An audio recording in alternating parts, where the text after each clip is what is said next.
আসসালামু আলাইকুম ওয়া রাহমাতুল্লাহি ওয়া বারাকাতুহু।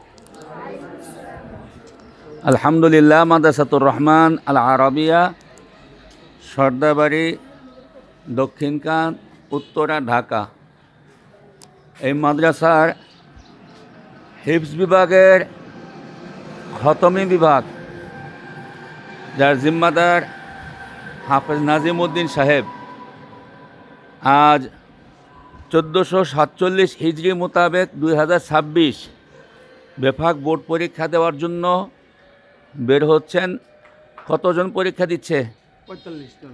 45 জন। তার মধ্যে চোখে দেখে না এরকম কয়জন আছে? 2 জন। 2 জন চোখে দেখে না, তারাও আলহামদুলিল্লাহ বোর্ড পরীক্ষা দিবে। এখন পরীক্ষার জন্য রওনা হচ্ছেন। দোয়া করি আল্লাহ তাআলা যেন এই পরীক্ষায় সবাইকে সফলতা দান করেন। সবাই লাইনে এই দিক দিয়ে চলে যান।